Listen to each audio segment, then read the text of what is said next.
उठा के सियासी घरों को आप समझेंगे कि ये इधर से हमें रिज़्क़ की फराहमी होगी, तो वो मादरत के साथ रिज़्क़ अल्लाह नहीं देना। और दूसरी रही हमारे माशरे की बात, रियासत मदीना और ये वो सारा कुछ रहमत होगी जब रियासत मदीना बनेगी, इसमें कोई शक नहीं है। लेकिन जहाँ पे गली गली में सूद का बाज़ार आम हो, दूसरी तरफ हर बंदा झूठ बोलता हो, अल्लाह ताला कुरान में कह रहा है कि लानतुल्लाह अलल काज़िबीन, झूठे के ऊपर अल्लाह की लानत है।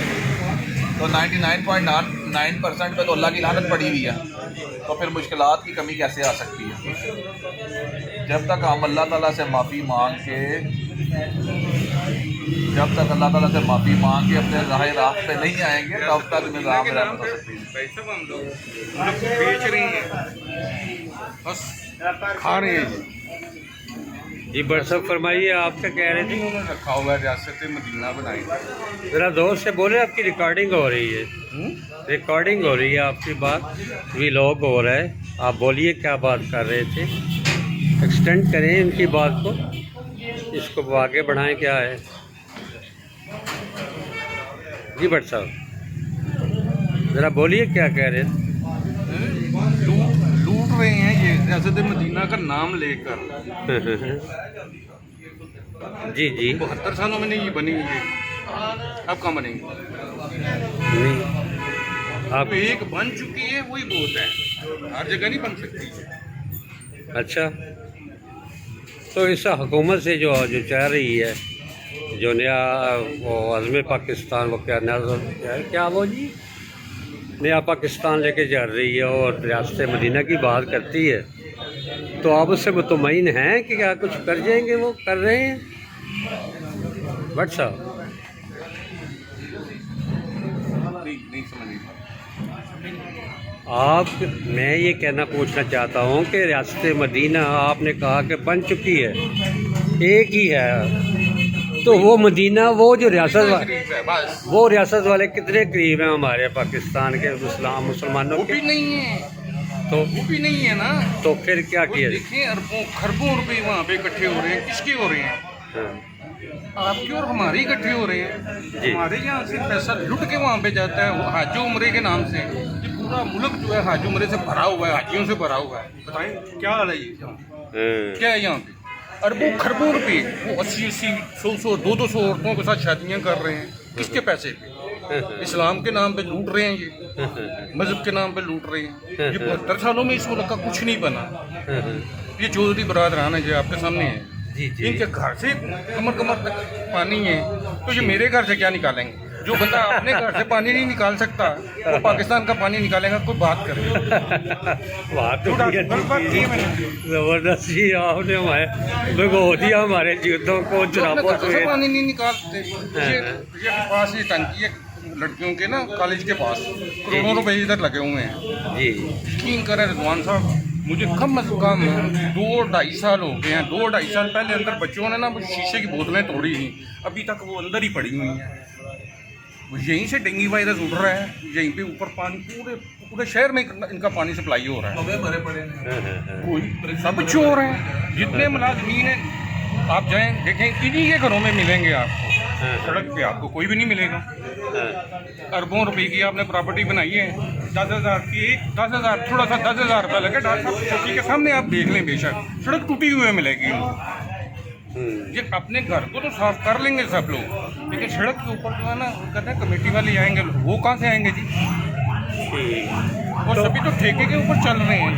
तो इससे अगली बात आ जाती है कि क्या हुकूमत जो है नया पाकिस्तान जो लेकर के नारा आई है, नया पाकिस्तान का, ये मौजूदा हुकूमत 47 से सुन रहे हैं कि नया पाकिस्तान है। 47 से हम लोग सुन रहे हैं। वो जो गूंगा बहरा था, जिसको इन्होंने प्रेसिडेंट बनाया था मुल्क का, जिसको अपना नाम बोलना नहीं था, इन लोगों ने उसको मुल्क का प्रेसिडेंट बना दिया। उसने क्या करना था? कौन सा मलक? वो जो गवर्नर जनरल था आपका, जो ठीक तरह बात भी नहीं था कर सकता। मतलब गुलाम जिलानी की बात क्या है शायद? वो ठीक तरह बात भी नहीं था करता, क्यों इन लोगों ने बढ़ाया उसको? मुमकिन है ब्यूरोक्रेसी, अभी तक भी इनका चल रहा है। नहीं, ब्यूरोक्रेसी का रोल भी तो बाज़ औक़ात हम समझते हैं ना, वो लोग के होता है, ब्यूरोक्रेसी भी तो होती है ना, उसके मतलब अभी क्या राय है? ब्यूरोक्रेसी ब्यूरोक्रेसी भी तो उन्हीं की है ना, इन्वॉल्व है। ब्यूरोक्रेसी भी तो उन्हीं की है ना। जितने CSS लड़के कर रहे हैं, लड़कियां कर रहे हैं, उनके रिश्ते चौधरी बरादरान के घर से निकल रहे हैं। क्या मतलब? मतलब यही बच्चे जो हैं, इन्हीं के घरों में इनकी शादियां हो रही हैं। सारे के सारे तो यही बैठे हुए हैं, सरदार बटेरे जगीरदार, पाकिस्तान बनने से लेके अब तक। आपके हाथ में हुकूमत कब आई है या मेरे हाथ में कब हुकूमत आई है? हम लोग आए तो हमें तो नई उस्तरा भी नहीं देगा। बात करें आप, जिस मुल्क की बुनियाद ही शुरू से ही जो है वो ठीक नहीं रखी गई। आप फिर बोलेंगे कि वो ANP वाले ऐसी बातें करते हैं, या ANP वाले ऐसी बातें नहीं करते। आप और हमने सब कुछ ये देखा है। अब बोले ना हक की बात तो वो और बात है। अगर बोलेंगे ये लोग तेजाब पिला लेंगे, बहन उठा के ले जाएंगे, भाई को उठा के लेके जाएंगे, रोज मिर्चों वाला डंडा गांड में घुसेड़ेंगे कि ये ले आपने हक की बात क्यों की है। छोड़े ये बात। जो अच्छा आप अपना वक्त गुजारना चाहते हैं दोस्तों के साथ, वो अच्छा वक्त गुजारे, बस यही ठीक है। ये लोग कुछ भी नहीं सोचेंगे हम लोग। तो अबू बकर डार साहब, क्या हमारे पास कोई ऑप्शन नहीं है कि इन्होंने बताया ब्यूरोक्रेसी इनके घरों से निकलती है, सियासतदानों के, और इन्हीं के बच्चे केले बांटे होते हैं जो वहाँ जाकर करते हैं, निज़ाम देखिए इस्टेब्लिशमेंट करती है।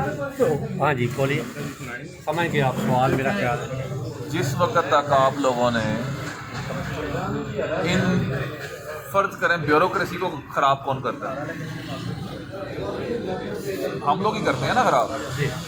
जिस वक्त हम उनको क्रेडिबिलिटी के ऊपर तो ऑनर कर नहीं रहे, ज़ाती कामों के पीछे हम उनको ऑनर कर रहे हैं, ठीक है, तो उनको काम करने की क्या ज़रूरत है? जब हमने उनको गवर्नमेंट सर्वेंट तो छोड़ा ही नहीं है, ठीक है। इतनी तो मेरे आगे को बंदा अपने वालिद की इज्जत नहीं करता जो चीज़ इलाके के DC की इज्जत करता है। दूसरी रही बात, आपके भट्ट साहब ने भी सियासतदानों के ऊपर काफ़ी जो है क्रिटिसाइज़ किया है। इन सियासतदानों को हम ही मेरे भाई लेके आते हैं, ठीक है। अभी कोई शरीफ आदमी इधर से इलेक्शन पे खड़ा हो जाए, मुझे बताएं कितने लोग उसको वोट देंगे? मकूला क्या है? ये शरीफ आदमी इन्हें वोट दे के करना, शरीफ आदमी का की काम है इलेक्शन लड़ना। फिर जिस वक्त बदमाश आदमी आके सीट पे बैठेगा तो वो बदमाशी ही करेगा, उसका भी शराफत से तो कोई लेना देना नहीं है। जिस वक्त तक देखिए, पहले इस मुल्क में जो सा निज़ाम है वो जमहूरी निज़ाम है, पहले कुफर का निज़ाम है। उस कुफर के निज़ाम में जिन लोगों को आप अपॉइंट कर रहे हैं वो पहले ही इस जेन से आ रहे हैं कि भाई 4 करोड़ रुपया मैं इलेक्शन में लगा रहा हूँ, कम अज़ कम 40 तो बनाऊँगा। क्यों आप आज तक मुल्क के अंदर लीडरशिप पैदा नहीं कर सके? इमरान खान, नवाज शरीफ, इमरान खान एक नया लीडर आया है, उसके अलावा तो आप एक लीडर ला नहीं सके। आज अगर वो भी नाकाम जा रहा है, ठीक है, उसके बाद उसके नाकाम जाने के बाद आपके पास कौन सा ऑप्शन है? वही ऑप्शन है जिनको आप आज तक चोर करते रहे। जब आपने सियासत को एक गाली बना दी है, सियासत जो सी है मादरत के साथ, ये गाली नहीं है, ये वेलफेयर का सबसे बेहतरीन तरीका है। और इसको करने के लिए बंदे आपको चाहिए, ओरिजिनल ईमानदार और शरीफ लोग चाहिए और टैलेंटेड लोग चाहिए। फाइनेंस मिनिस्टर आपका जो बनता है उसको फाइनेंस के स्पेलिंग नहीं आता, ज़बरदस्त, ठीक है। इसी तरीके से जब मेरिट पे काम आपने करवाने हैं तो सबसे पहले आपको इन लोगों को अपना राज़क समझना बंद करना पड़ेगा। जिस वक्त आप राज़क अल्लाह से उठा के इनको आपने बना लिया है, क्यों ठेके बिकते हैं? रिज़्क़ तो अल्लाह ने अगर लिखा हुआ तो आपको मिल के रहेगा ना, जितना लिखा हुआ है उससे ज़्यादा काम तो नहीं आप अल्लाह से छीन सकते। जिस वक्त आप इस सिस्टम में आ गए हैं, नीचे से लेके ऊपर तक सारे करप्ट हैं। मैंने खुद देखा कि ये DC खुर्रमशद साहब लगे हुए थे तो बल्दियाँ इनकी बात नहीं थी मानती। मैंने तो उनको उधर उठ के कहा कि मैंने कहा जनाब आप काम करना चाहते हैं, आई एम सीइंग यू कि आप काम करना चाहते हैं, बल्दिया वाले आपकी बात ही नहीं मानते। क्यों नहीं मानते? कि उनको आशीर्वाद है। जब आशीर्वाद होगी तो उधर वो बेचारा डिप्टी कमिश्नर क्या करेगा? कुछ भी नहीं। डिप्टी कमिश्नर जो है वो अपने फ़राइज़ तो पूरे करे ना। डिप्टी कमिश्नर कोई भी हो, किसी भी इलाके का हो, फोरम हो या कोई और हो, डिप्टी कमिश्नर सियासियों की मर्जी से लगता है। कौन सा मेरिट पे डिप्टी कमिश्नर गुजरात आ रहा है या किसी भी इलाके में जा रहा है? वही डिप्टी कमिश्नर लगेगा जिसके साथ जो विनिंग पार्टी है उसके मफाद जोन से वो जुड़े हुए हैं, जिसने उनको ये असर करना है। जब वो अगर गैस सरकार है उसकी कुर्सी सेफ है, वो आपका काम क्यों करेगा? उसको जरूरत ही नहीं आपको काम करने की। हाँ जी बिल्कुल। अपना अबू बकर डार साहब, आप एक सियासी खानवादे से तल्लक रखते हैं, आपका बहुत शुमार होता है गुजरात के और पंजाब में गुजरांवाला रीजन में आपका ख़ानदान एक बहुत ज़बरदस्त और मारूफ मकाम रखता है सियासी और तजारती और कारोबारी तंजीमों और इस हवाले से। तो मैं एक सवाल ज़रूर करूँगा कि आप मुझे इस तरह के बैठ साहब ने अभी फरमाया है कि वो अपने ब्यूरोक्रेसी जो है इस वक्त कैसे रोल में है? अगर गवर्नमेंट में अगर सियासतदान फेल हैं जी, अगर सियासी जमातें फेल हैं और अगर ये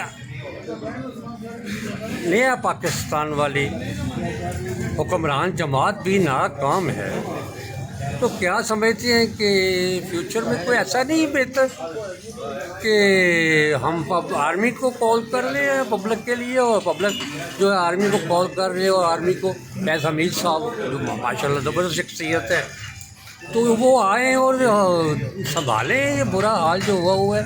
आप क्या राय है? देखें, हर बंदे की अपनी राय है। मेरे मुताबिक तो कोई भी सिस्टम जिसके अंदर बेहतरी है, ना सिस्टम वो सिस्टम हो जो काबिल कबूल सिस्टम हो ना, उसमें बेहतरी है। वन मैन शो वाला सिस्टम तो कभी चल नहीं सकता, ये एक डेफिनेट सी बात है। हालांकि अगर आप एनालिसिस करें तो सदर अयूब खान का दौर हो तो आपके मुल्क में सबज इनकलाब भी आ जाए, ठीक है, बिजली के निज़ाम भी आ जाएं, डैम्स बने। फिर परवेज़ इलाही साहब जब चीफ मिनिस्टर थे उस वक्त मुशर्रफ का दौर था, एग्रीकल्चर में पंजाब में रिकॉर्ड काम जो सा वो उस दौर में हुआ, ठीक है। आपकी नहरें उस दौर में बनी हैं, मतलब अलॉट ऑफ काम, बहुत ज़्यादा काम हुआ उस दौर के अंदर, ठीक है। ये मैटर नहीं करता आम आदमी के बच्चे ने कौन सा वज़ीर आज़म बनना है या वज़ीर आला बनना है। डेफिनेट करता जो सिस्टम आपको डिलीवर कर रहा है।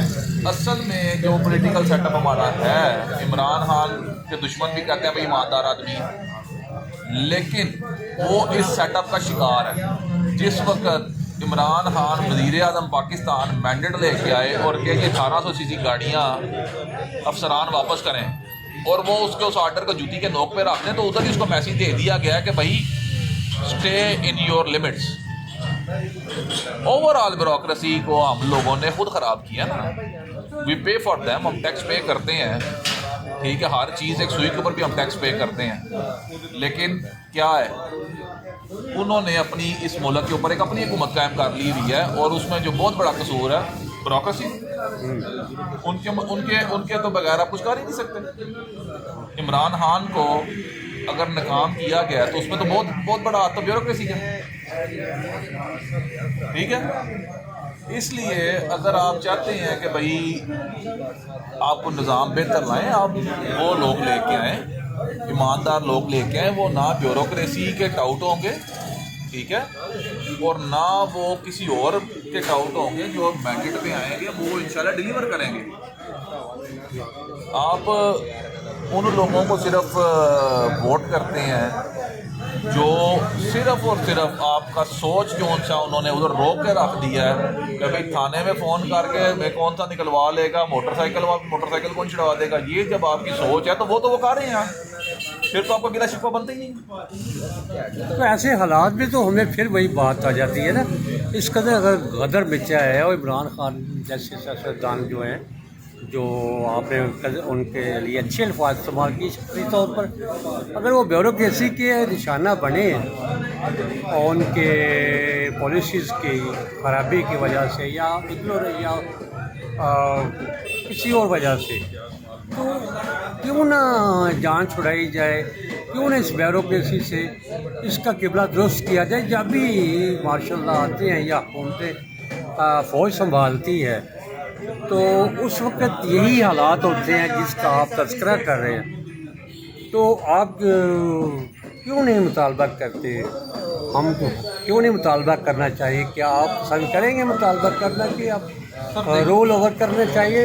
नहीं सर, देखिए मैं बताऊँ, पूरी दुनिया में ना इस वक्त जो ट्रेंड है ना वो आर्मी कू का नहीं है, ठीक है, दुनिया इस वक्त एक्सेप्ट नहीं कर रही इस चीज़ को, ठीक है। और दूसरी बात ये है कि जिस वक्त देखिए चेंज उस वक्त आता है जब अवाम की तरबियत होती है, जब अवाम की तरबियत होगी ना फिर चेंज आएगा। अल्लाह के नबी सल्लल्लाहु अलैहि वसल्लम ने 1500 साल पहले जब वो इस दुनिया में तशरीफ़ लेके आए हैं, नबूवत आई है, तो उन्होंने तरबियत की है। जो इतने इतने बड़े नाम सहाबा इकराम के अहले बैत के हुए हैं वो उस तरबियत की वजह से हुए हैं। उसमें क्या था कि जिस वक्त उनको अल्लाह के नबी ने बता दिया कि ये करना है, उस पर नो क्वेश्चन था, ठीक है। उन्होंने उस तरबियत का वो निकला रद्द अमल, एक पूरा मुआशरा चेंज हो गया। और जिसको हमारी रियासत मदीना को याद कर रहे हैं वो उस तरबियत के सिले में वजूद में आई है। आप हमें नया पाकिस्तान ना दें, आप हमें वो वक़्त दे दें अल्लाह के नबी वाला सल्लल्लाहु अलैहि वसल्लम, ठीक है। इधर जिधर जिसमें माशरे में मैं और आप रह रहे हैं, आपको पता है जब अमीरुल मोमिनीन हज़रत अली थे गालिबन, तो वो जुडिशरी में अपना केस हार गए थे, ठीक है। जिस वक्त गए हैं उधर कोर्ट में, जो भी उधर काजी की अदालत थी, वो खड़ा हो गया उठ के, उन्होंने कहा ये क्या एहतसाब करेगा, ये क्या फैसला करेगा। और इधर निज़ाम ये है कि एक बंदा जो डेफिनेटली साबित है कि चोर है, अल्ताफ हुसैन पार्ट 2 है, जिसने अपने मुल्क की सालमियत के ऊपर किया हमला, ठीक है, उसको बाहर भेजने के लिए आपने इतवार को अदालत लगा ली, ठीक है। जब इस लेवल तक निज़ाम करप्ट होगा, फिर अभी माशाल्लाह फ़ैसला आया है जजिस का, फ़ैसला जब शुरू हुआ है ऊपर लिखा हुआ है कि जी कोई भी कानून से बालातर नहीं है, और नीचे लिखा हुआ है कि जज उसकी फैमिली जो भी काम करे उसको कोई पूछ नहीं सकता। तो फिर उधर मेरे भाई लोग कानून अपने हाथों में लेते हैं। जिसको पता हो कि मेरा भाई कत्ल हो गया और सारी ज़िंदगी फ़ैसला नहीं होना, वो तो खुद मारेगा उसको। तो जब आप चाहते हैं तो इंसाफ कायम होगा, तो फिर और एक बात ध्यान में रखिएगा, ये लोग चले हैं इनकलाब लाने के लिए, ठीक है। आज से बहुत थोड़ा अर्सा पहले ईरान में इनकलाब आया, ठीक है। तो तवील ज़ेन शादी जिस वक्त की गई है, तो औरतों ने बच्चे उठाए हुए थे गोदों में, ठीक है, और सीने में गोलियां खा रही थी, ठीक है। तो उन्होंने सेक्रीफाइस किया बाद में बड़ा शदीद किस्म का। आप तो एक किस्त लेट हो जाए IMF की तो आप लोग के रंग पीले पड़ जाते हैं, ये आप लोगों का सिस्टम है। तो फिर आप इधर इनकलाब कौन सा लेके आ रहे हैं, ठीक है। अगर आप चाहते हैं कि इस मुल्क में चेंज क्या, मैं कहता हूँ यार आप नए चेंज किस तरफ जाना है। आपके तो घर में हर बंदे की अलमारी के अंदर आइन पड़ा हुआ है कुरान पाक की शक्ल में, ठीक है, और आप किधर किसको फॉलो करने के चक्कर में, ठीक है। रियासत मदीना में वो कुरान का आइन फॉलो होता था और कुछ भी नहीं था। अल्लाह के नबी सल्लल्लाहु अलैहि वसल्लम ने कहा था कि ये जो बच्ची जिसके हाथ कटने हैं ना चोरी के लिए, अगर इसकी जगह मेरी बेटी साहिबजादी होती ना खातून जन्नत, ठीक है, तो उनको भी सेम ही सज़ा मिलती, ठीक है। इधर इंसाफ नहीं है। अगर आप बात करें DC वगैरह ये वो, उधर भी तो इंसाफ नहीं है ना। जिसका हाथ पड़ता है उसको तो DC अलहदा मिलता है, उसको तो DPO अलहदा मिलता है, ठीक है। उधर भी तो इंसाफ नहीं है। जिसका हाथ नहीं पड़ता उसको वो मिलता ही नहीं है। इंसाफ कहाँ से होगा? इंसाफ कायम करना पड़ेगा। बट सब आप खामोश बैठे हैं, नजरें नीचे झुकाए, तो बातें बड़ी अच्छी कर रहे हैं। नहीं मिलता, लेकिन कुछ लोगों की इसमें दिलचस्पी नहीं है, ये भी आप माने इस बात को। वो लेने में भी नहीं है, कुछ छोड़ किसी भी काम में इनमें शामिल नहीं है। वो अपनी अलग ज़िंदगी गुजार रहे हैं। ये रियासत मदीना के नाम पे इनकलाब के क्या आप लोग मुस्लिमी जैसा इनकलाब ला सकते हैं, चाइना जैसा इनकलाब ला सकते हैं, रशियन जैसा ला सकते हैं? आप कौन सा इनकलाब ला रहे हैं आप? ये छोटा सा कितना सा मुल्क आपने संभाला नहीं जा रहा, आप इनकलाब की बातें करते हैं। जैसे जज साहब यहाँ से यूँ गए हैं ना, वैसे ही इमरान खान साहब भी यूँ चले जाएंगे। आप बताएं आपका कौन सा चीफ ऑफ आर्मी स्टाफ जो है अभी इस मुल्क में मौजूद है, जो रिटायर हो चुका है? आपके 2 प्राइम मिनिस्टर जिसको आप जानते हैं, शौकत अजीज और वो मोइन कुरैशी साहब, अभी हयात हैं, आपके मुल्क से बाहर हैं। दुनिया कोई सा मुल्क बता दें जिस मुल्क का president, prime minister, chief justice, chief of army staff अपने मुल्क में मौजूद ना हो। लोग जाने ही नहीं देते। ये इन लोगों के लोग बाहर जा रहे हैं, पूछ ही नहीं रहा। ये आप मान लें कि ये मुल्क हम लोगों के लिए बना ही नहीं है। ये ऐसे हम लोगों को फूल बनाते हैं इनकलाब के नाम पे, चाहे वो पीपी वाले हों, चाहे वो नवाज लीग वाले हों, चाहे वो काफ लीग वाले हों, सब एक ही थाली के चट्टे बैठे हैं। मान लें आप इनके ऊपर टाइम करने से, ज़ाया करने से बेहतर है कि आप अल्लाह और अल्लाह के रसूल की लाइन में लगे रहें। वो आपको बचा देंगे, यकीन करें डॉक्टर साहब, वो आपको बचा देंगे। ये आप लोगों को तेज़ाब पिला देंगे अगर आप हक की बात करेंगे। ये आपको मरवा देंगे, ये आपके हक की बात को नहीं सुनेंगे। बट साहब आप मायूसी की लहर में आ गए, इसकी जद में आप तो बड़े पुरज़म आदमी हैं, आंखों से नाबीना हैं आप, तो आपकी अजमत को सलाम। इन सब के साथ मैं रहा हूँ डॉक्टर नुमान भाई, आपको पता है इन सब के साथ मैं रहा हूँ, इनकी सबकी चालें देखी हैं। अच्छा अच्छा, ये छोटा सा यार शहर है, नवाज शरीफ का महल इससे बड़ा है। इस शहर से नवाज शरीफ का महल बड़ा है। ये सत्तर रोड है, एक मरबे पे भी नहीं है। आप इनकी हालत देख लें। इनके डॉक्टर साहब के वाले साहब ने थोड़ी मेहनत तो नहीं की। मैं इनको जानता हूँ, मतलब इनके वाले साहब को जानता हूँ जी। इन लोगों ने थोड़ी मेहनत तो नहीं की। क्या मिला है? बिल्कुल बिल्कुल बिल्कुल, क्या मिला है? बहुत सारे लोग हैं, बात पढ़े लिखे है- नहीं है। आपको क्या दिया इस मुल्क ने? मैं 42 साल से 40 साल से दुबई का माल खा रहा हूँ। क्या दिया इस मुल्क ने? इस मुल्क के निज़ाम को हम चलाने के लिए अपना खून पसीने की, वहाँ के ओवरसीज पाकिस्तानी जो है रुपया जो है खून पसीने से कमाया हुआ पानी की तरह यहाँ पे बखा रहे हैं। क्या बना है? ये सड़कें आप देख लें, पानी देख लें। जो चोरी जात के घर से ही पानी निकाल दो यार, छोड़ो सारी बात है, उनके घर से ही पानी निकाल दो। आप चौधरी साहब के पीछे पड़े हुए हैं। ये ब्यूरोक्रेसी के मतलब आपका क्या ख्याल है? इसने मुल्क का बेड़ा गर्क कर दिया। मुझे ये बताइए, वो आप ब्यूरोक्रेसी में क्यों नहीं डॉक्टर साहब गए? कह रहे हैं, अबू बकर मेरी डार बात बताएं वो आप। कह रहे हैं आप पढ़े लिखे नहीं कि हैं। इमरान खान को फेल करने में और दूसरे हुक्मरानों को सबको फेल वो भी करने इन्हीं की तरह के कहाँ जाएगा? ब्यूरोक्रेसी जो है। तरह का वो भी वहीं जाएगा और कहाँ जाएगा? हाँ हाँ इंग्लैंड जाएगा। आप लोग खमीनी की बात करते हैं, खमीनी कहाँ से आया? हाँ, अब वो ब्यूरोक्रेसी खमीनी की कहाँ से बात आया? आपकी इनकलाब बात कहते हैं, इनकलाब। जी, एक ये बात आप पढ़े लिखे लोगों ने हम लोगों को बेवकूफ़ बनाया हुआ है इस इनकलाब के नाम के ऊपर। कहाँ से आया खमीनी? कहाँ से आया सदाम? कहाँ से आया वो लिबिया वाला कर्नल कजाफी? कहाँ से आया था वो? जी बता सकते हैं हम कहाँ से आए थे? सब इंग्लैंड से आए थे। ये जिना सब कहाँ से आए थे? वो भी इंग्लैंड से आए थे। वो आप लोग बेवकूफ़ हो यार। तो आप लोग इम्पोर्टेड माल अभी तक लेके आ रहे हो इंग्लैंड से। बताए, पढ़े लिखे नहीं है आप, जी। यहीं पर रुल रहे हैं आप। मैं तो मुद्दों से देख रहा हूँ आपको। तो ये नौजवान भी तो इसी तरफ लगे हैं, अगर अकेला मैं ही तो नहीं हूँ ना।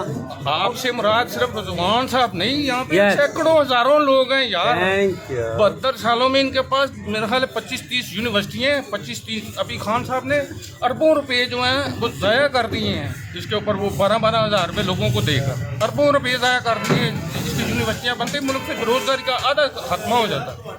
लाखों लोग इससे रोजगार हासिल करते। इन लोगों ने हमें बेकारी बनाया हुआ है बस। तो ये मुल्क की तो शौकत अजीज ब्यूरोक्रेसी के जैसे जितने भी लोग हैं ये सब उन्हीं के हैं। आप भर्ती होकर दिखाएं मुझे, डाट से भर्ती होकर दिखाएं। जबरदस्त बात कर रहे हैं। करें बात। ठीक है, कैरी ऑन, बात करें। आपकी बड़ी चल रही है, अच्छी बात चल रही है आपकी। डाट से भर्ती होकर दिखाएं। मैं आपको सैकड़ों लोग दिखा सकता हूँ जिन्होंने एमफिल किया हुआ है, मास्टर किया हुआ है, उनके पास उसकी पीएचडी की डिग्रियाँ रुल रहे हैं यहाँ पे। अगर 1800 अरब इमरान खान सिर्फ उसकी यूनिवर्सिटी ही बना देता। आप लोग पढ़े लिखे, आपको पता है 5 ही तो 10 अरब रुपए की यूनिवर्सिटी बन जाती। 5 नहीं तो 10 अरब की। 1800 अरब रुपया बांट दिया है। फिर भी किसी के घर की भूख नहीं खत्म हुई।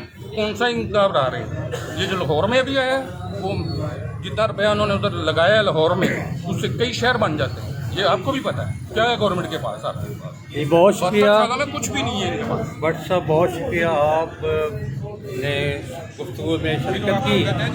तो नहीं, जज्बाती नहीं हूँ मैं। ये सामने की बात है कि अरबों रुपये खा गए हैं ये लोग। तो बात ये है इस वक्त कि जो है ना, बात से ये सारी जो हमारी डिबेट हुई है अबू बकर डार साहब और आपके साथ, तो आपने मुझे कहा है आप एक अकेले रिजवान नहीं हो, आप इज्तिमाई तौर पर नौजवानों की बात कर रहे हो, तो बहुत शुक्रिया। कि लेकिन ये भी जो है ना कि हमें को ऑप्शन भी तो लेना है अपने हालात को बेहतर के लिए।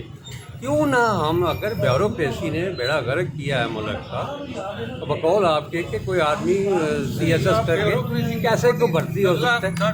देखिए रिजवान भाई, आप ब्यूरोक्रेसी के ऊपर नजराना है।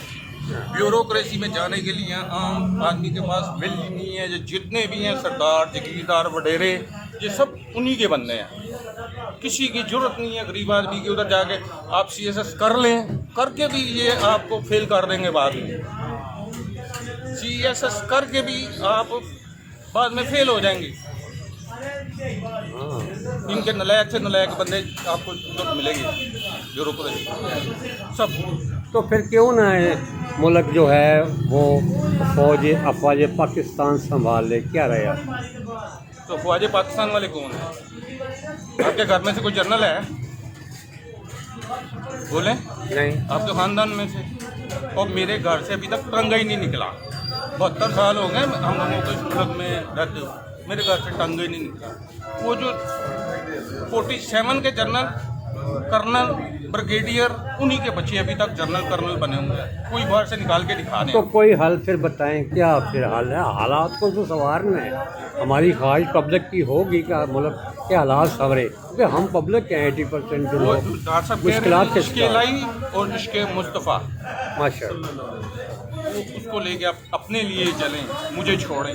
तो जो ये तो बात आपकी हो सिर्फ गई। अपने लिए सोचें। आप एक बाकिरदार मुस्लिम हैं, अबू बकर डार साहब एक बाकिरदार शख्सियत हैं, इस्लामिक जो है उसकी वैल्यूज़ पर अमल करने वाले। वो मुल्लाओं का क्या करें जो इस बात को एक्सटेंड करके अपने नज़रिए से बयान करते हैं? वो मुल्लाओं का क्या करें? वो मौलवी हज़रात, आप उसके मतलब भी तो राय दें ना, उनका क्या किरदार रहा है पाकिस्तान और इस्लाम और मुल्क की खिदमत के सिलसिले में? कितना हकीकी तौर पर उन्होंने किरदार अदा किया है? बस आखिरी बात की मुझे ना असल में समझ नहीं आई आपको कि मैं आपको जवाब दूँ। अगर डार साहब को समझ आई है तो डार साहब बात कर सकते हैं, मुझे नहीं समझ आई आपकी। चलिए ठीक है, डार साहब से पूछ लेते हैं। हाँ जी, ये मुल्लाओं और मौलवी हज़रात जो बाज़ उलमा हैं जी, तो उनका तो हम मानते हैं, तस्लीम करते हैं, किरदार बहुत अच्छा है हालात को संवारने, कौम को संवारने, नौजवानों और इस्लाम की सरबलंदी के लिए काम करने पर। ऐसी सियासी मजहबी तंजीमें भी हैं जिससे आपको भी तो तल्लक है, और अल्लाह अकबर से तज़ीम अल्लाह अकबर जो है उससे। डॉक्टर साहब बताइए कि ये उलमा जो मौलवी हज़रात हैं, ये मसाजिद और मुख्तलिफ दरगाहों पर बैठे हुए लोग, इनका किरदार क्या आप महसूस करते हैं? कैसा है? वो जिम्मेदारी निभा रहे हैं क्या ये मुल्क के लिए, इस्लाम के लिए? देखें, बात पता है कि क्वेश्चन आपने बड़ा ना मुश्किल सा और वो क्रिटिकल किस्म का कर दिया। मेरे नज़दीक हर बंदे की अपनी आइडियोलॉजी है। देखें, ये भी जितना आपको दीन नज़र आ रहा है ना, ये इन उलमा की वजह से ही नज़र आ रहा है, ये मैं आपको बता दूँ। तो मेरे नज़दीक आपने बात की है ना दरगाह की और सब, देखें जो दरगाह पे बैठे हुए हैं, आप एक छोटी सी चीज़ नोट करें, मेरी और आपकी बात नहीं कोई सुनेगा, ठीक है? आप ये छोटी सी चीज़ नोट करें कि जो लोग दरगाहों पे बैठे हुए हैं, इनकी कितनी फ़ैन फॉलोइंग है। करोड़ों बंदे डेली दरगाहों को विज़िट करते हैं। अगर ये सारे मिल के अगर वेलफेयर करना चाहें, अगर जिम्मेदारी सब लें, ठीक है यार, सबसे पहली जो बात है ना, मैं बताऊँ, इत्तेफाक और इत्तेहाद की ज़रूरत है बहुत ज़्यादा। मैंने तो देखा जितने भी लोग हैं सब अल्लाह के काम कर रहे हैं। अल्लाह किसी से कोई ना कोई काम ले रहा है, अल्लाह किसी से कोई ना कोई काम ले रहा है। ज़रूरी नहीं है कि मैं इधर नाम लूँ कि फ़लानी तंजीम ये कर रही है, फ़लाना ये कर रहे हैं, फ़लाना कर रहे हैं। हाँ, सबसे अल्लाह कोई ना कोई काम ले रहा है। तो आप जब ये इक़्तिदार में आ जाते हैं, मैं आपको कहता हूँ, लेकिन गद्दी नशीन, देखिए मैं कहता हूँ क्या करते हैं आपको नजर आ सबसे रहा बड़ी है? बात नसीबी क्या है? मुझे और आपको चाहिए मदीना की रियासत। पार्लियामेंट में हमने वो बताए हुए हैं बंदे जो कुल्लू अल्लाहु अहद भी गलत पढ़ते हैं, ठीक है? मैं गुजरात की तारीख में एक जमात का मैं नाम ले लूँ, जमात इस्लामी का, ठीक है, मैंने आज तक 2500 से ऊपर वोट पड़ता हुआ ना देखा सर, ठीक है? एक वो जमात जौन सी, जैसे भट्ट साहब ने कहा कि सारे इंग्लिस्तान से आ रहे हैं और फलानी जगह से आ रहे हैं, उधर वोट जो पड़ रहा है वो 30, 40, 50 हज़ार जा रहा है, और एक बंदा जो उनसा स्टेज पे खड़े होकर तकरीर शुरू कर रहा है कुरान की आयत के साथ, ठीक है, उसे वोट पड़ रहा है 2500, 3000, 1000, 1500। किधर से आएगी मदीना की रियासत? आपका वजीर पाकिस्तान इस्लामी जमहूरिया पाकिस्तान में एक नाचने वाली को तमगा बिसालत के तमगा इम्तियाज़ दिया जाए, ठीक है, सिर्फ इस वजह से कि वो एक बड़े वजीर साहब की दोस्त है, ठीक है। उस रियासत में आप बात करें कि भाई ये मदीना की रियासत बन रही है। आपने हज़रत अबू बकर सिद्दीक रज़ी अल्लाह ताला अन्हु की जो बेटी थी, जो अल्लाह के नबी सल्लल्लाहु अलैहि वसल्लम जिस वक्त गारे सौर में थे तो उनको खाना पहुंचाती थी, हज़रत अस्मा, शायद आपने पढ़ा उनको? वैसे मुझे कोई एक औरत तलाश कर रहे हैं आप अपने माशरे में, दो ना करके मदीना की रियासत आप बनाने लगे। आप एक टिकटॉक तो बैन नहीं कर सके, पूरा माशरा आपने फोश कर दिया। लोगों की बेटियां, हमारी बहनें नाच नाच के उस पर लाइक्स इकट्ठे कर रही हैं। ये सुपीरियर कॉलेज का भी पिछले दिनों एक वायरल हुआ है, गलीज 3 पंजाबी गाने पर लड़कियां नाच रही हैं, उधर आप मदीना की रियासत कायम कर रहे हैं। बेदीन लोगों से आपको दीन चाहिए, मैं आपको क्या करूँ? उलमा को आप क्या कह सकते हैं? वो तो बेचारे कोई हमें जुम्मे को टीका लगा देते हैं तो वो अगला हफ्ता हमारा को थोड़ा बेहतर गुजर जाता है, ठीक है। अगर वो भी टीका ना लगे तो हम तो काफरों से बदतर हैं।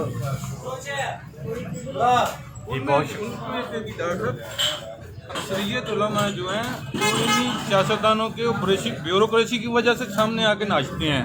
जो असल काम करने वाले हैं वो पर्दे के पीछे हैं, जिनकी वजह से ये मुल्क चल रहे हैं। व्हाट्सएप पता क्या है? फिर भी मैं आपको छोटी सी बात बताता हूँ। अभी बर्फबारी हुई है, बंदे फंस गए उधर मरी में बंदे फंस गए, ठीक है। 65 घंटे के फंसे हुए लोगों को, 65 घंटे के फंसे हुए जो लोग थे उन्हें हमारी जमात के लोगों ने रेस्क्यू किया, बच्चों के दूध तक पहुँचाया उधर। वो वीडियो भी वायरल हुई है। काम तो रियासत का ना, और काम किसी तंजीम का तो नहीं है, ठीक है। लेकिन जब आपने काम करना तो फिर आपको ये कोई सोच नहीं है कि आपने भाई किसी फील्ड में आना है, आपको कोई हुकूमत मिलनी है, तब आपने काम करना है। काम तो भी आप घर जाते भी रास्ते में किसी की भी हेल्प करके कर सकते हैं, ठीक है। वाकई मरी में तो हालात जो आए थे आके संभाला तो फौज नहीं दिया ना सर, फौज ने संभाला है, ठीक है। हमारी टीम उधर गई है, पिंडी से टीम गई है सर, खाना लेके, छोटे बच्चे थे अंदर, उनके लिए दूध लेके गई है, ठीक। अल्लाह ऊपर तरीक की टीम जो सी है। और उधर जब लोग मिले हैं उन्होंने कहा जी 65 घंटे से भूखे हैं, उनको उधर वो रेस्क्यू किया है, लोगों ने दवाएं भी बड़ी दी हैं, ठीक है। कहने वाली बात ये है कि सरपारकर में लोग कच्चे प्यासे मरे, तो अगर एक प्राइवेट तंजीम जो सी है, वो तंजीम जो मतलब कि रहती ज़ेरे ताब है, जिसका लीडर जो है उसको आप नज़रबंदी से बाहर ही नहीं आने देते, वो उधर 3000 कुआं लगा सकती है सरपारकर में, बच्चों को पानी पिला सकती है, डिस्पेंसरियाँ लगा सकती है, आपके सैलाब में रेस्क्यू कर सकती है, ठीक है। तो गवर्नमेंट नहीं कर सकती। तो वही बात है कि इसमें एडमिनिस्ट्रेशन कहाँ है, आप नजर नहीं आती, आप उसकी तरफ बात सर एडमिनिस्ट्रेशन तो फेल है ना, एडमिनिस्ट्रेशन तो फेल किसकी वजह से है? आपकी वजह से। आप मुतालबा ही नहीं करते किसी चीज़ का। गुजरात शहर की जो हालत है, मैं भी गुजरात का रहने वाला हूँ, आप भी गुजरात का रहने वाला, मैं शादमान में रहता हूँ। गुजरात की महंगी तरीन कॉलोनी है, सबसे पहले पानी खड़ा होता है, सबसे एंड में उतरता है। तो मकसद आपने के नौजवान इस ठीक है, क्या मुतालबा लो? मैं अगले दिन आपके जो गुजरात के MLA साहब हैं, वो एक वफद के साथ मैं भी गया हुआ था, वो MLA साहब खुद पूछ रहे हैं मोने सलाई कि मुझे बताएं कि मैं गुजरात के लिए क्या क्या काम करूं, मुझे गाइड करें। मैं उधर मौजूद हूँ। जो बंदे उधर 4 गए हुए हैं वो क्या कह रहे हैं? साहब हमारे अब्बा जान भी आपके साथ थे, हम भी आपके साथ हैं, हमारी औलाद भी आपके साथ है। वो नौजवान बंदा कुछ काम करना चाह रहा है, उसको बताओ। तो जब आप चाहते ही नहीं कोई काम, जरूरत ही नहीं है आपको, बच्चा रोए ना तो माँ दूध नहीं देती। ये बच्चे ही तो रोते नहीं है ना पाकिस्तान के, यही तो मेरा रोना है। सर ये बड़े हो गए, असल में ये बड़े हो गए, बड़े नहीं बूढ़े हो गए लगता है। तो क्या पैगाम है आपका नौजवानों के लिए, बस इस सिलसिले में, हालात को संवारने के सिलसिले में? सर मैं तो नौजवानों को पैगाम दे, मैं तो नौजवानों को एक ही क्या पैगाम दूंगा, जिद्दोजहद करें। ठीक है। सबसे पहले तो इत्तेहाद पैदा करें। ठीक, आज तक सियासियों ने आपको ग्रोहों में बांट के इस्तेमाल किया, अपने अंदर इत्तेहाद पैदा करें और इस्तेमाल होना बंद करें, और अपनी कैपेसिटी में जो बंदे की कैपेसिटी है उस पे जितनी आप किसी की खिदमत कर सकते हैं माशरे की, वो करें। कोई बहाना नहीं है, ये मैं आपको की बात बता रहा हूँ, कोई बहाना नहीं है। अगर नहीं होती तो वो क्या करें, फिर क्या करें? अगर नहीं कोई करता, एडमिनिस्ट्रेशन भी हो, ब्यूरोक्रेसी भी होगी, सियासतदान भी हो गए, वो सब लोग हो गए। अगर नहीं होता, जो हालात हैं इस वक्त, गुर्बत, बदहाली, बेरोज़गारी, महंगाई, यही ना हालात में अगर कोई कुछ नहीं, लड़के नौजवान भी अपना रोल नहीं आते सड़क पर, या इकट्ठे नहीं होते, एक आइडियोलॉजी नहीं बनाते अपने लिए, अपने आइंदा नस्लों के लिए, अपने घर के लिए, मोहल्ले के लिए, मुल्क और वतन के लिए, तो ये कितना बुरी बात होगी। आप क्या समझते हैं इस पर? राय दीजिए। सर अगर नहीं बनाते हैं तो फिर इस ज़िंदगी को एक्सेप्ट कर लें, अगर नहीं बनाते हैं तो इस ज़िंदगी को एक्सेप्ट कर लें, रोना बंद कर दें। अगर आप कंफर्टेबल हैं इस लाइफ में जो आप जलालत की गुजार रहे हैं, ठीक है, तो फिर आप एक्सेप्ट कर लें इसको। आप माशरे में चेंज नहीं चाहते, आप इज़्ज़त और बावकार ज़िंदगी नहीं गुजारना चाहते, मुतालबा, ठीक है, तो आप इसको एक्सेप्ट कर लें। अगर आप ऐसी ज़िंदगी नहीं गुजारना चाहते तो मैच्योर हो, इत्तेहाद पैदा करें, इत्तेफाक पैदा करें। कौन सा काम है जो उनसा नहीं होता सर? आपके बाद कौमें जो उनसी आज़ाद हो रही हैं, आप क्या इस मुल्क को, मतलब कि ये आपकी रिस्पॉन्सिबिलिटी है, ठीक है। आप जाएं ज़रा कश्मीरियों से आज़ादी की कीमत पूछें, वो आपको बताएंगे। आपसे बुरा नौजवान कह रहे हैं सर ये नौजवान ने काम करना है ना, अब आगे और कौन करेगा, ठीक है। आप जाके इस आज़ादी की कीमत ज़रा कश्मीरियों से पूछें, ठीक है। रोज़ाना जो उनसे बलूचिस्तान से फौजियों के, हमारे भाइयों के डब्बों में मैयतें आ रही हैं, उनकी माओं, बहनों, बेटियों से, बीवियों से, बच्चों से पूछें आप जाके आज़ादी की क्या कीमत वो पे कर रहे हैं, जो मैं और आप इधर बैठ के सिर्फ बातें कर रहे हैं। आप ज़रा उनसे पूछें कि आज़ादी की कीमत क्या पे कर रहे हैं, जान में खून में पेश कर रहे हैं। इस आज़ादी की कदर करें। जिस तरह सियासतदान आपको खिला रहे हैं और ख़ुद खेल रहे हैं, अल्लाह ना करे कि वो वक़्त आ जाए कि ये आज़ादी ना आपसे छीन जाए, ठीक है। तो आप अभी इस चीज़ पे काम शुरू करें। मैं कहता हूँ बहुत बड़ी बात है, इमरान खान मेरी जमात नहीं है, लेकिन एक बात पे मैं उसको अप्रिशिएट करता हूँ, लोगों के मुंह में ज़बान उसने दी है, गूंगे बहरों को उसने ज़बान तो भुट्टो ने भी दी थी। देखिए भुट्टो साहब ने ज़बान दी थी तो आज दुनिया से गए हुए उनको अरसा हो गया है, आज भी इज़्ज़त से लोग नाम लेते हैं जुल्फ़िकार अली भुट्टो का, ठीक है। और बड़े बड़े सियासतदान जो उनसे हैं ना, वो भुट्टो को अपना रोल मॉडल भी समझते हैं आज भी, ठीक है। भुट्टो को पढ़ते हैं लोग, उसकी बेटी को पढ़ते हैं, ठीक है। वो तो मेरी और आपकी, हमारी के एक नायल ही है ना, कि एक बंदा अगर कामयाब निकला है तो हम समझते हैं कि उस घर का जो सा हर बच्चा वही कामयाब है। ये डेफिनेशन गलत है। लेकिन अगर भुट्टो की बात करें, ये आज आप ओवरसीयर का पैसा जो आ रहा है, ये शुरू किसने किया, ठीक है। ये आपको अरब में इतना पैसा नज़र आ रहा है, इनको किसने जाके बताया कि भैया आपस में लड़ाइयाँ बंद करो, इस तरीके से अपना निज़ाम चलाओ सीधा, और उसको सज़ा मिली, ठीक है। और मेरा नहीं है आपके कोई भी लीडर हो तो वो कभी सज़ा से डरता है। अगर लीडर हो तो नवाज शरीफ साहब की तरह भाग ना जाए, ठीक है। और अल्ताफ़ हुसैन पार्ट 2 ना साबित हो तो मतलब कि उसको वो सज़ा से नहीं डरता। बहुत शुक्रिया, माशाल्लाह ज़बरदस्त बात की आपने। आपका एक एक लफ्ज़ कीमती है, और मैं समझता हूँ कि आपकी आरा, आपके मुस्तरद दलाइल जो हैं वो सफिशेंट हैं अगर कोई समझे और उस पर अमल करे अपनी ज़िंदगी संवारने के लिए, मुल्क की खिदमत करने के लिए। तो आपने जो मुतालबा किया नौजवानों के लिए कि वो मुत्तहद हों, ज़ाहिर है वो मुत्तहद होंगे तो कुछ हालात संवरेंगे मुल्क ये बहुत शुक्रिया नहीं कह रहे हैं। तो मुझे ये बताइए कि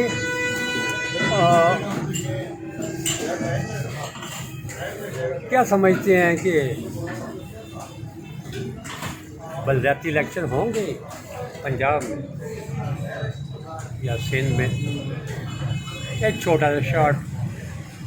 मेरा तो ख्याल है बलदियाती इलेक्शन होंगे। राइट। देखिए मैंने एक चीज़ देखी, सिंध में भी हो गए, सिंध में KPK में KPK में हो गए इलेक्शन, ठीक है। इलेक्शन तो इधर भी होंगे, ठीक है। और देखें ना इधर ही फिर एक और नई बात आ जाती है कि आप बलदियाती इलेक्शन में पूरी दुनिया में म्यूनसिपल जो आपकी कमेटीज़ हैं, आपकी बल्दिया जो, ये सारा काम मुश्क है। एक इलाके की अपग्रेडेशन, गलियां नालियां, ये वो सारा कुछ, ठीक है। आप उनको भी काम जो उनसे वो सही तरीके से करने नहीं देते, उसके ऊपर भी सियासी घरों का असर रसूख है, ठीक है। ठेके जो उनसे हैं वो आपको पता है परसेंटेजों पे मिलते हैं, ठीक है। तो वो फिर हम लोग की वो कंडीशन हो चुकी है कि हमें वो रेत डाल देना रोड के ऊपर, तो हम समझते हैं काम हो गया। इस लेवल पे हम आ गए। ज़बरदस्त।